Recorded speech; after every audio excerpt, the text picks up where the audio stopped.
What's your spirit animal? Do you know if you have one? I think we all actually do if we pay attention, but sometimes they're kind of hard to find. Speaking of spirits, dives into spirit animals and how you can recognize them.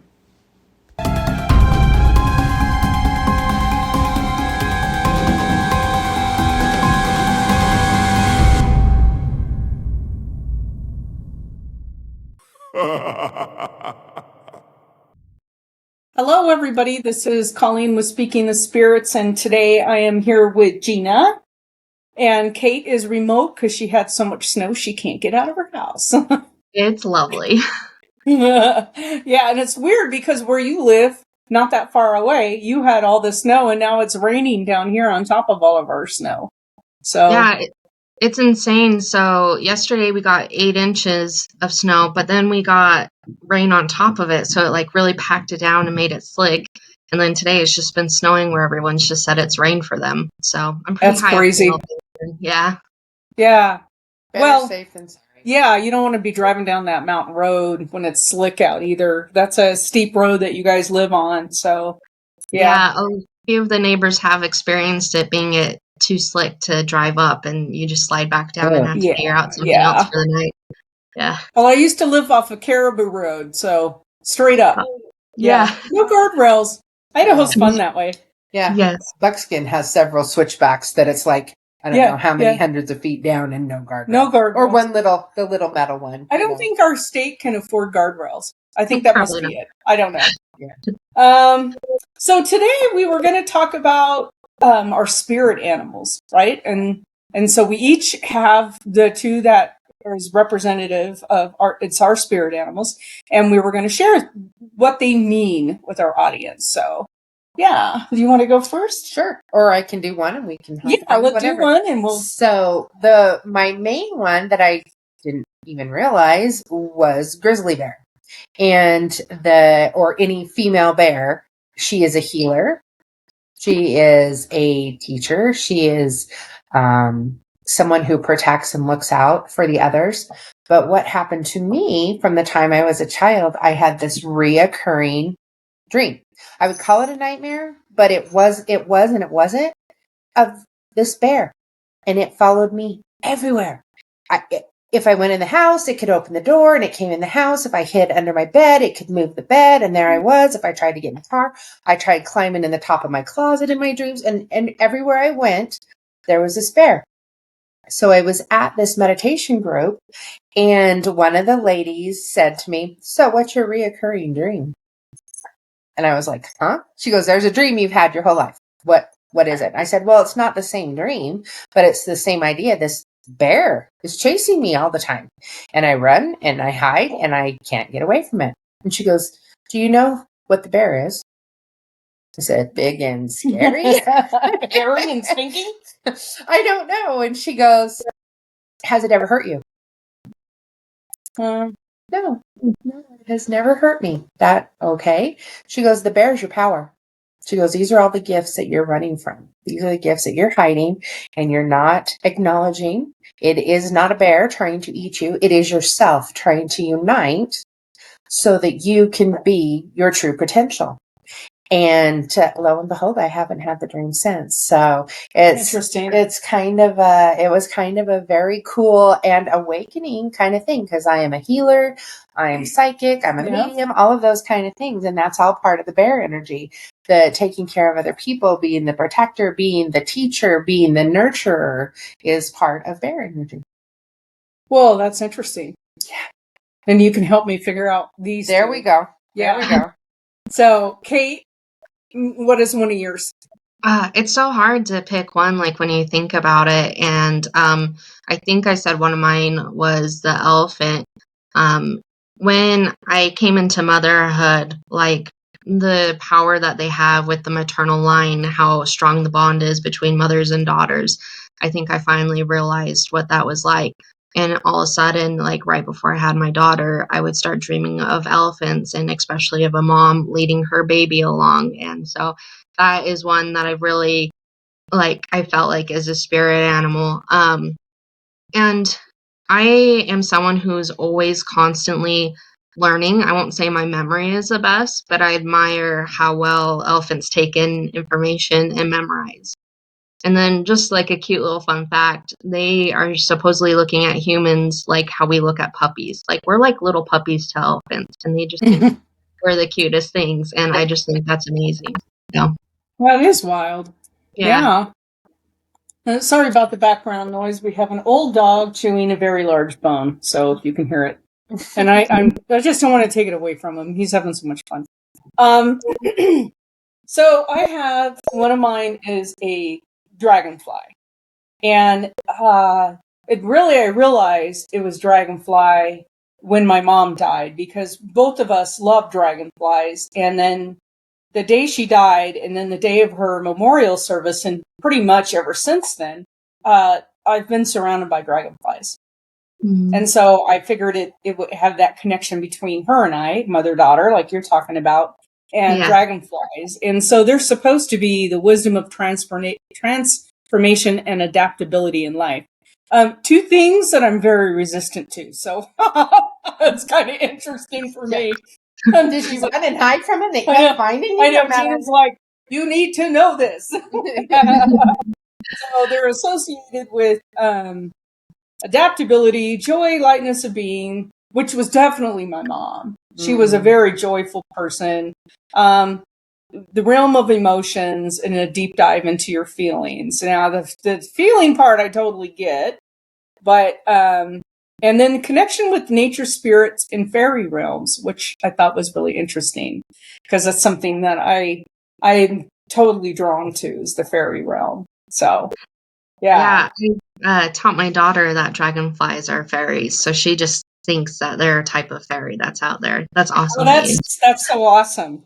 Well, I was going to say I don't even know, the superstition or the thought behind why they have the double set of wings is because they can transport angels, they can transport fairies, they can bring our loved ones across the realm into ours to say hello. Yeah. And that's why they have a double set of wings, is they're the part of the transportation between the living and the other side, and the magical side. So the contractor that I use for everything around here, and I told him he can't retire until this whole property is done. He was in my barn earlier this year, and there was the dragonfly hatch, and we flood irrigate on these properties out here. So you have a lot of dragonflies. And so I'm just always like, oh, look at a dragonfly. It's like never gets old to me. You know what I mean? They're so cool. Well, the colors. Yeah, we have a lot of different colors here because we don't have that many species right here. But yeah, I mean, the colors, they get that iridescent, shimmery stuff going on. Yeah. So I'm talking to him, and I talk with my hands all the time. It should have been Italian, not Irish, right? And so I'm talking with him, and all of a sudden I feel something on my hand, and I'm moving my hand around, and I stop, and a dragonfly had landed on my hand, and even though I'm talking, it's just hanging on for dear life. And so he took a picture of it, and I have it. It's very cool. That's anyway, really cool. Yeah, I'm like, take a picture, quick, take a picture. He's like, God, you're such a dork. But yeah, I think dragonflies are really cool, and I think they're dragonflies and fireflies. Fireflies for me are the other one that's just so drawn to. And it's interesting, when I was a kid, we had dragonflies, but growing up, we didn't have any more. And then where I lived in Pennsylvania, when I was in the service, we had hardwood forests all around the stable, and I lived in the stable, in the house above the stable. And one of my the gals that were boarding her horses came out one night. She came like pounding on the door, and I thought a horse got hurt or loose or something. And no, she's like, you gotta come out and see this. This is the most amazing thing I ever saw. And it was a migration of fireflies. Oh, cool. Oh my God. It was like, you know how I think it's the birds. Yeah, kind of thing. I could see it before. And the patterns, they were doing this. And then they were lighting in the trees, and it looked like a Disney movie.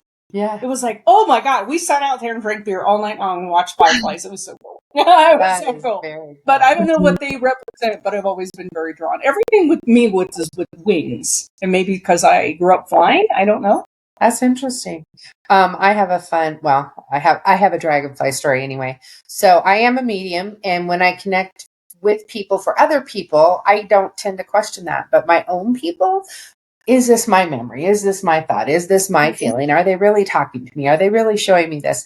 So with them, I asked for signs. So one friend had passed and ravens came, but a friend passed last summer and I was sitting outside of Cafe Rio. There had to be 6 dragonflies just fly up. We're landing on the window of the car, on the car next to me, just sitting there. So I have all these pictures and videos of these. Was all that these her? That was my friend Bridget. I'm sure. Yeah. That's amazing. I think it's amazing when we connect, or somebody like my mom and I were both drawn to dragonflies that the day she died. I mean, you're just a wreck, right? And I'm a wreck, and I'm at home and sitting on the lawn, and I just can't even think of what even to do in the next moment. And they were just everywhere. And it was like her saying, it's okay. Yeah. You know, Look at me. okay. I've got my wings. Yeah. I'm free. I'm well. Yeah, that's cool. Yeah. So what's your next one?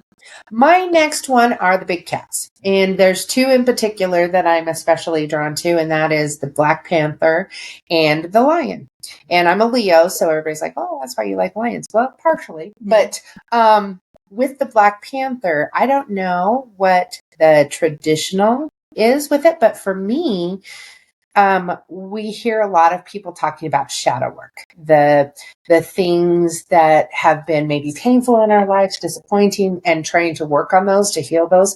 To me, that's part of what the panther represents, but it also represents me being able to hide a little bit into what I do. But again, the panther is very spry. They're great hunters. They are very fast. But being the black, it's almost like the shadow. And so they've always really intrigued me. The lions, again, they're leaders. They are protectors. They are the ones who kind of keep the order and the balance, especially like in the savannah of, the predators and the other animals and different things like that. I've always found it very interesting how there's typically a male or maybe a couple males, and usually the female lions. For me, I've always been attracted to the male lions, the big mane. And I think for me, partially the reason I feel that way is just my own dynamics. I obviously enjoy being a female and all of that, but I feel very masculine, and I feel we were just talking about being shy and, the extroverted introvert. But if somebody is hurt, if somebody is sick, if somebody's being picked on, my lion comes out.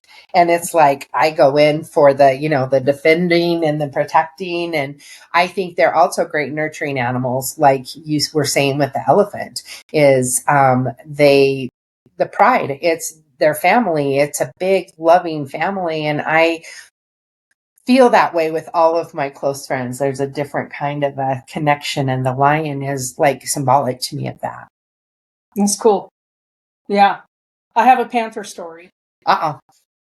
So my dad was in the movie business, and one of his friends, his name was Lee, and he lived in Mount Shasta area, and he raised black panthers. Now, he raised them, I think there was a project to diversify the genetics for the Florida panthers, because they were so similar in genes that they were afraid if one got sick, the whole population would go. Yeah. And so he had a big cat rescue, like a legitimate cat rescue, like lions and, if there was an injured mountain lion or whatever, his whole property was set up. And it wasn't rinky dink. I mean, like, like lava. With the Liger Town? The Liger Town? No, it wasn't that. It was like a real legitimate big cat rescue, and they had, several acres, and it was really, really cool. Like each pen was several acres. This guy had a lot of movie money, but he had his pride and joy were the panthers that he was raising for this project, because they were completely wild, and they would be then taken to Florida after they got old enough they could travel, to help diversify that gene pool. And he had one, though, that was from a circus or zoo or something that had been declawed. And she still had her teeth, but she had been declawed for whatever reason. And she was his house cat.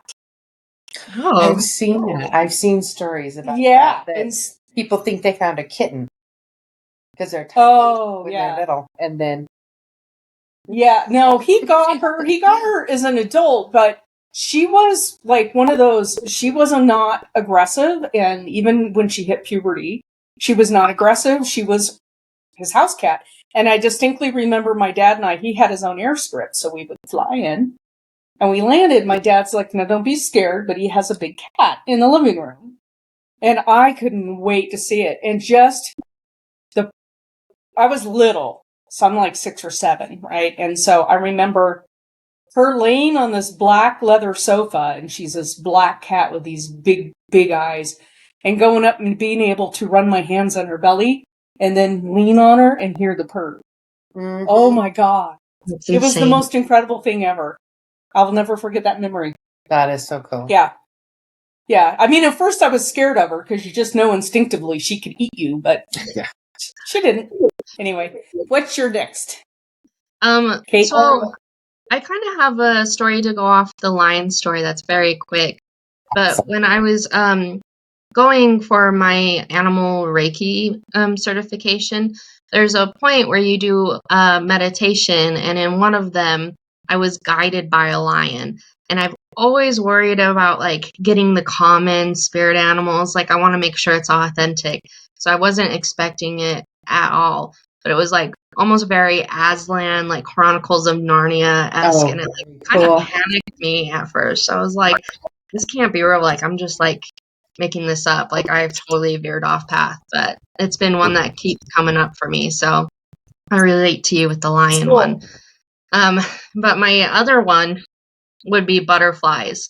I see butterflies a lot, especially when I'm doing Reiki and someone's going through a period of transformation. Like when I see that, I usually warn them, like, it might be a little bit of a rough go, but you are about to go into a big change in your life.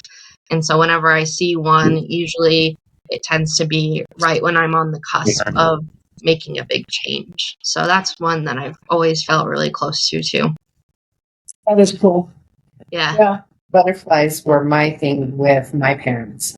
And they still are. We had my daughter was 8 and my son was 12 when my dad and mom passed 6 months apart. And just before, like it was Memorial time, and one of the girls that was in my daughter's class, her father passed from cancer. And it was it was brain cancer. And as they were remodeling their house, they had just moved into a new house and were remodeling and painting, and he got really bad headache and dizzy spell. He assumed, oh, it's the paint fumes, this, that, and the other. Kind of trudged through, keeping working on it, and it got worse and worse and worse. And he went in for an MRI, CAT scan, brain scan, whatever they did, and he had multiple massive tumors in his brain, and he maybe made it 2 months. And at that funeral, they released butterflies. They released butterflies.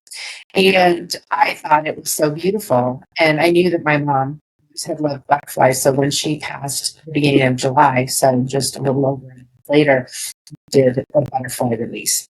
And then, because to me, again, it's a transition. You're going from this lethargic little caterpillar in the dirt to this full and flying and defying gravity kind of a transition. And my husband, it was my 50th birthday this August, and my husband took me and all the grandkids and our kids, and we went out to Pingree. They did on our little, and the butterflies landed on us. When you release them, normally you open it, and sometimes they kind of flutter for a second, and then they usually fly off. It's all landed on us and just so. It was very neat. Yeah, and she had butterflies. We didn't realize that she'd had butterflies etched into her and my dad's headstone. He passed in December, and my mom passed 6 months later in July.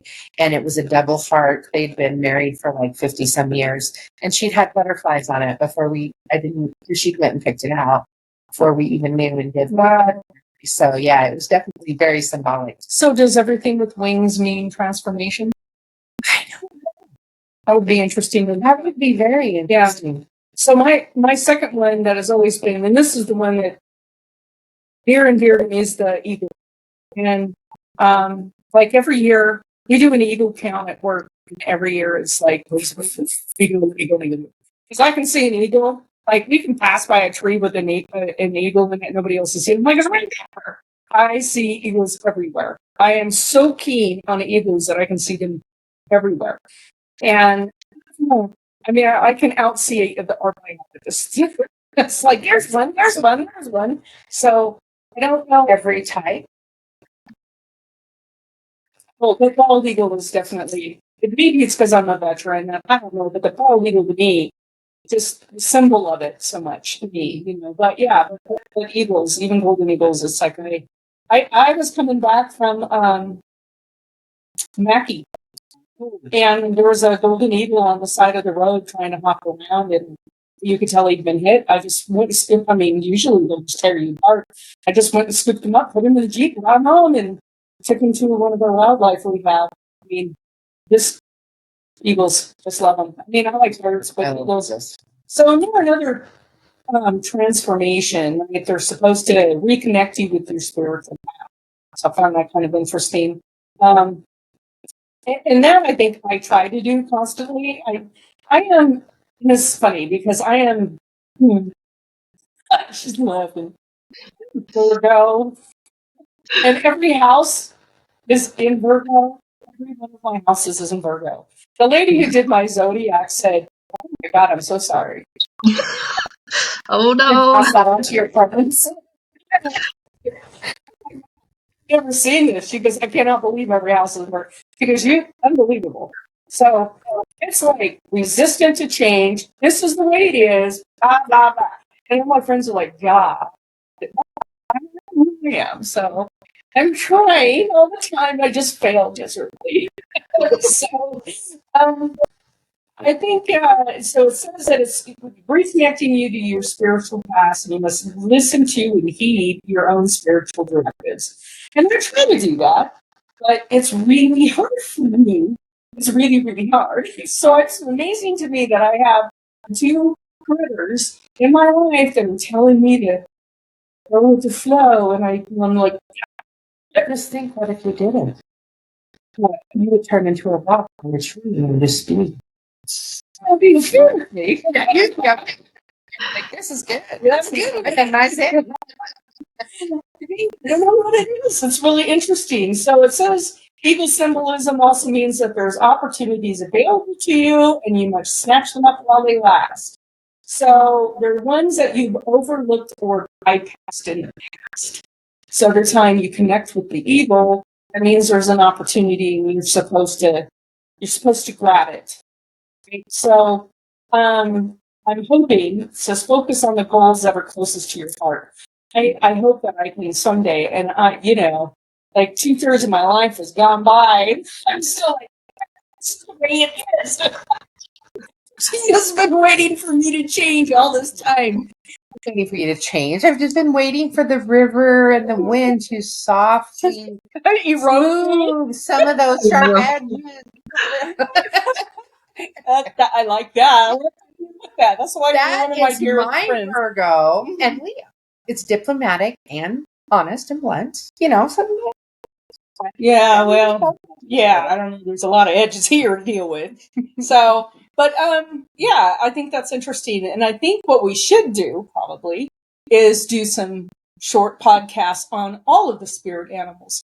And that would be very cool. Yes, and how to get people to learn how to connect with them. We overlook them, but like dreams, there's things that people, they don't understand, that they are trying to connect with you. And I think that, yeah. Well, another, just throwing it out there, especially since you like the winged things, is the hawk. Mm-hmm. The hawk is very symbolic in if you are trying to make a decision.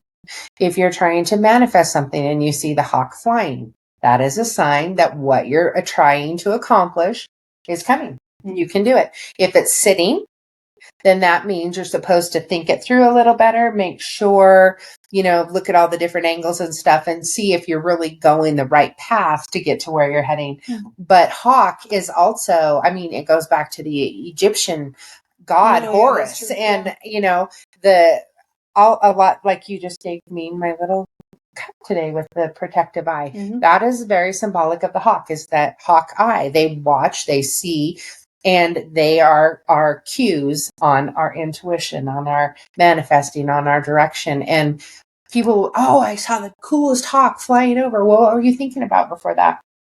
I don't know. Well, yeah, I guess I was thinking about applying for this job. And it's like, that was your sign. He was flying. He's telling you, go for it. You're heading in the right direction. And, you know, making people aware of that, then they can kind of bring the pieces together and see more of what the picture of the puzzle is trying to show them. Yeah. Well, I thought this was a nice topic. I enjoy talking about spirit animals. If you have a spirit animal out there, we would love to hear from you. Let us know what it is in the comments. Write us an email. Hit us on Facebook. And please like and subscribe. We really need the followers. We're so close to monetizing our podcast. Thanks, everybody.